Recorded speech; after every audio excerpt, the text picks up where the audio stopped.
शिक्षक परीक्षा 2024 की तैयारी के अंतर्गत डीएलएड के यूनिट 4 से बहुत ही महत्वपूर्ण प्रश्न दोस्तों। यहाँ पे आपको ईसीसीई की आवश्यकता एवं उद्देश्य के बारे में विशेष रूप से पढ़ना है। इससे संबंधित जो भी टॉप क्वेश्चन पूछे जाते हैं परीक्षा में, उन सभी प्रश्नों को आज हम सभी देखने वाले हैं। तो वीडियो को अंत तक जरूर देखिएगा। पहली बार इस चैनल पे हैं तो चैनल को सब्सक्राइब करें और ज्यादा से ज्यादा अपने दोस्तों में शेयर कर दीजिए। लाइक जरूर करिएगा दोस्तों, वीडियो अच्छा लगे तो। आइए शुरू करते हैं। देखते हैं, सबसे पहला प्रश्न है,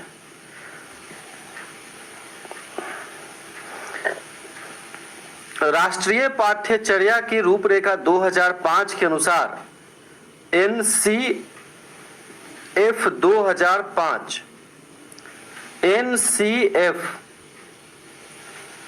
2005 के अनुसार प्रारंभिक बाल्यावस्था देखभाल और शिक्षा के मूल उद्देश्य निम्नलिखित में से कौन सा नहीं है।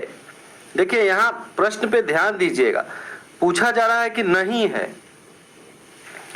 एनसीएफ राष्ट्रीय पाठ्यचर्या की रूपरेखा 2005 के अनुसार प्रारंभिक बाल्यावस्था देखभाल और शिक्षा के मूल उद्देश्य, प्रारंभिक बाल्यावस्था देखभाल और शिक्षा के मूल उद्देश्य निम्न में से कौन सा नहीं है, ये आपको बता रहा है। तो सही उत्तर क्या हो जाएगा? सभी ऑप्शंस को पढ़े और प्रश्न संख्या के साथ उत्तर जरूर बताएं दोस्तों। सी हो जाएगा। बच्चों को पेशेवर बनाने के लिए, बच्चों को पेशेवर बनाने के लिए, ये नहीं होगा। बाकी आप ए में देख रहे हैं, बच्चे का समग्र विकास निश्चित रूप से है। विद्यालय के लिए तैयारी निश्चित रूप से है बच्चों, विद्यालय के लिए तैयारी निश्चित रूप से है दोस्तों। डी महिलाओं बच्चों के लिए सहायक सेवाएं प्रदान करना निश्चित रूप से ये भी होगा। नहीं होगा तो बच्चों को पेशेवर बनाना, ये नहीं है। ठीक है, चलिए आगे बढ़ते हैं। दूसरा प्रश्न देखिए, प्रारंभिक बाल्यावस्था देखभाल और शिक्षा किस आयु वर्ग के लिए है? प्रारंभिक बाल्यावस्था देखभाल और शिक्षा किस आयु वर्ग के लिए है? तो सही उत्तर है ऑप्शन बी, 0 से 8 साल। 0 से 8 साल। ईसीसीई का फुल फॉर्म जान लीजिए दोस्तों, early childhood care and education. Early childhood care and education, प्रारंभिक बाल्यावस्था देखभाल एवं शिक्षा। प्रारंभिक बाल्यावस्था देखभाल एवं शिक्षा, ये हुआ आपका ईसीसीई। ठीक है, इसी से संबंधित प्रश्न हम लोग देखने वाले हैं आज। तो प्रारंभिक बाल्यावस्था देखभाल और शिक्षा, बिल्कुल ईसीसीई का यहाँ फुल फॉर्म ही लिखा हुआ है। किस आयु वर्ग के लिए? तो 0 से 8 वर्ष के लिए है। चलिए तीसरा देखते हैं। डैश एक संस्थागत व्यवस्था को दिया गया नाम है जिसे विशेष रूप से शिशुओं और छोटे बच्चों की घर में देखभाल करने वालों की अनुपस्थिति में देखभाल के लिए बनाया गया है। यहाँ शिशुओं समझिए, थोड़ा सा टाइपिंग मिस्टेक है दोस्तों, क्षमा चाहेंगे। तो सही उत्तर है ऑप्शन सी, क्रेच और शिशु घर। क्रेच और शिशु घर जो है एक ऐसी संस्थागत व्यवस्था है जो कि विशेष रूप से शिशुओं और छोटे बच्चों की घर में देखभाल करने वालों की अनुपस्थिति में देखभाल के लिए बनाया गया है। अगर छोटे बच्चों को देखभाल करने वाले नहीं हैं, जॉब में हैं, तो उन बच्चों की देखभाल करने के लिए ऐसी व्यवस्था को बनाई गई है। चलिए आगे बढ़ते हैं, चौथा प्रश्न देख लेते हैं। एक मनोवैज्ञानिक और शिक्षाविद डैश डैश ने इसको अत्यधिक आवश्यक बताया कि बच्चों को उनका ख्याल रखने वाले, देखभाल करने वाले और जानकार वयस्क की जरूरत होती है। मनोवैज्ञानिक का नाम आपको बताना है, उस शिक्षाविद का नाम बताना है जिन्होंने अत्यधिक आवश्यक बताया इसको। किसको? तो बच्चों का ख्याल रखने वाले, देखभाल करने वाले और जानकार वयस्क की जरूरत होती है। जानकार वयस्क जो कि बच्चों का ख्याल रख सके, देखभाल कर सके, उनकी अत्यधिक आवश्यकता होती है। किस मनोवैज्ञानिक और शिक्षाविद ने ऐसा बताया है? तो सही उत्तर है ऑप्शन सी, व्यागोत्स्की। किन्होंने बताया है? व्यागोत्स्की ने ऐसा बताया है दोस्तों। तो सी सही उत्तर हो जाएगा।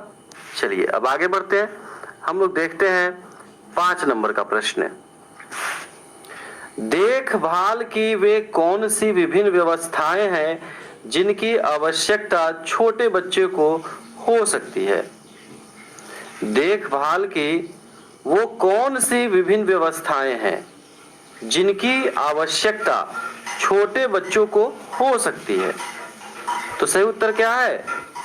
ऑप्शन ए में देखिए संस्थागत देखभाल, बी में है क्रेच, सी में नर्सरी स्कूल और डी में उपयुक्त सभी।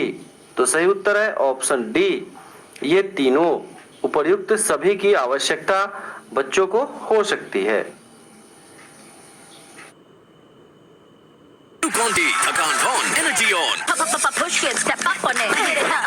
तुम्हारा डांस कंपटीशन है अभी और तुम थक गए, ठंडा पी लो। ठंड से तो मेरे चैंपियन बनने का सपना भी ठंडा हो जाएगा। बड़े सपनों को चाहिए instant energy. Glucon D vitamin C के गुण और ग्लूकोज की एनर्जी से भरपूर। ग्लूकॉन-डी, थकान on, energy on. Let me show you how I made this video using the new Lenovo Yoga 9i 2-in-1 powered by Intel Core Ultra. First, I went to a serene park nearby and chose a relatively empty spot to film my video. To get my creative sparks flying, I took the help of an AI tool and prompted text to find some images that served as thought starters. Based on this, I started my creation in Cinema 4D, followed by tracking my imported video, which was quite hassle-free and fast-processed due to the powerful configuration of this machine. Next, I placed the 3D assets onto the video. While shooting the video, I had placed small बच्चों को हो सकती है। छठा प्रश्न देखिए, विशेषज्ञता की बजाय अनुभव को प्रमुखता अर्थात अनुभव जन अधिगम को महत्व दिया गया है। प्रारंभिक बाल्यावस्था देखभाल और शिक्षा के संदर्भ में यह कथन सही या गलत है? विशेषज्ञता की बजाय अनुभव को प्रमुखता दिया गया है। प्रारंभिक बाल्यावस्था देखभाल और शिक्षा के संदर्भ में यह कथन सही है कि गलत है? तो सही है, अनुभव को ज्यादा प्रमुखता दिया गया है विशेषज्ञता की जगह बच्चों की देखभाल और शिक्षा के लिए। ठीक है, तो ये सही है, ऑप्शन ए सही उत्तर हो जाएगा। चलिए 7वां देखिए, ECCE के मार्गदर्शी सिद्धांत निम्नलिखित में से कौन सा है? ECCE early childhood care and education प्रारंभिक बाल्यावस्था देखभाल एवं शिक्षा के मार्गदर्शी सिद्धांत निम्नलिखित में से कौन सा है? ये आपको बताना है। सभी ऑप्शंस को पढ़िए। पाठ विषयक और सांस्कृतिक स्रोत का मेल, स्थानीय सामग्रियों, कला और ज्ञान का उपयोग, शिक्षा का आधार कला हो, ऊपर के सभी। तो सही उत्तर हो जाएगा ऑप्शन डी, ऊपर के सभी। चलिए आगे बढ़ते हैं, 8 नंबर प्रश्न देखते हैं। निम्नलिखित में से कौन सी स्कूली शिक्षा बच्चे के लिए बेहतर है? इन ऑप्शंस को पढ़िए और बताइए 8 नंबर प्रश्न में निम्नलिखित में से कौन सी स्कूली शिक्षा है जो बच्चे के लिए बेहतर है? तो सही उत्तर हो जाएगा ऑप्शन सी, दोनों का मेल, औपचारिक स्कूल और अनौपचारिक स्कूल, इन दोनों का मेल जो है वह बच्चों के लिए बेहतर होगा। चलिए 9 नंबर प्रश्न देखते हैं। 9 नंबर प्रश्न देखिए, बाल केंद्रित उपागम से क्या अभिप्राय है? बाल केंद्रित उपागम से क्या अभिप्राय है? तो ऑप्शन ए, खेल खेल में सीखने का तरीका। खेल खेल में सीखने का तरीका, ऑप्शन ए सही उत्तर हो जाएगा। चलिए आगे बढ़ते हैं। 10 नंबर प्रश्न देखते हैं दोस्तों।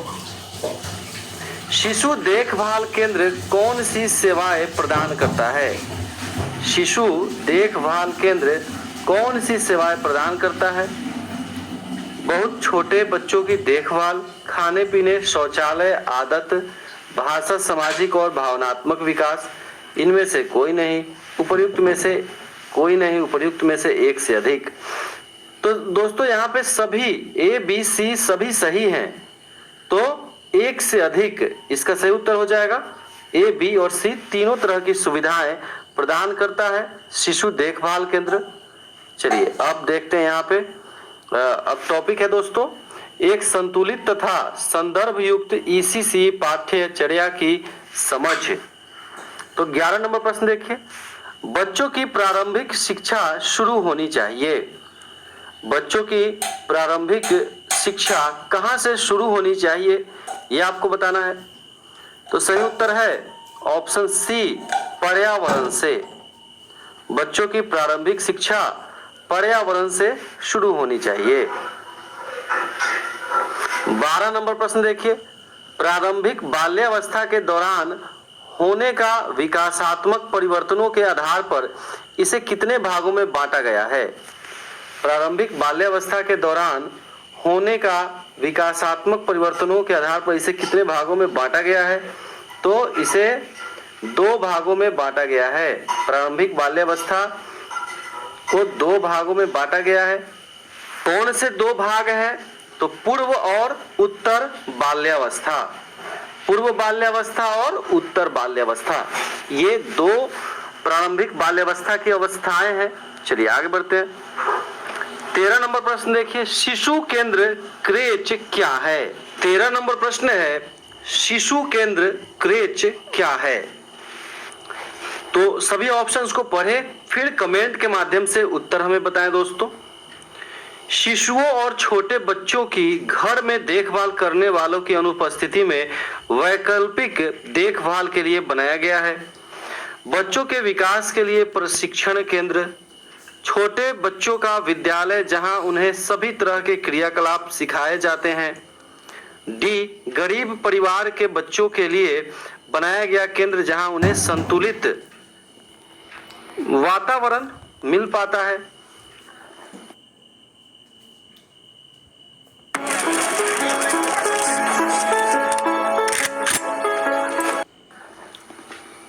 तो इस प्रश्न का सही उत्तर हो जाएगा दोस्तों ऑप्शन ए, शिशु केंद्र या क्रेच शिशुओं और छोटे बच्चों की घर में देखभाल करने वालों की अनुपस्थिति में वैकल्पिक देखभाल के लिए बनाया गया है। शिशु केंद्र या क्रेच क्या है? तो एक वैकल्पिक देखभाल केंद्र है। ठीक है, चलिए 14 नंबर प्रश्न देखते हैं। 2 से 3 वर्ष के बच्चों को कहा जाता है? 2 से 3 वर्ष के बच्चों को क्या कहा जाता है? तो ऑप्शन सी, टॉडलर। क्या कहा जाता है? टॉडलर। चलिए ठीक है, तो 2 से 3 वर्ष के बच्चों को क्या कहा जाता है? टॉडलर। चलिए आगे बढ़ते हैं। 15 नंबर प्रश्न देखते हैं। निम्न में से कौन सी पूर्व विद्यालय शिक्षा के लिए अवरोध हो सकता है? निम्न में से कौन सी पूर्व विद्यालय शिक्षा के लिए अवरोध हो सकता है? तो सभी ऑप्शंस को पढ़े एक बार।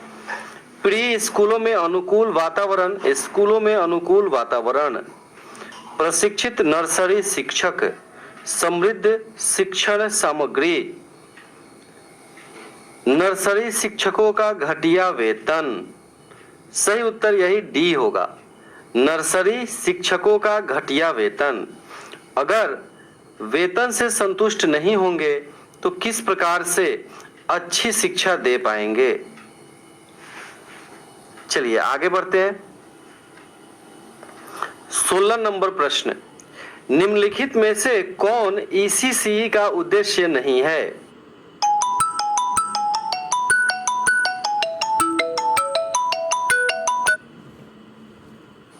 इनमें से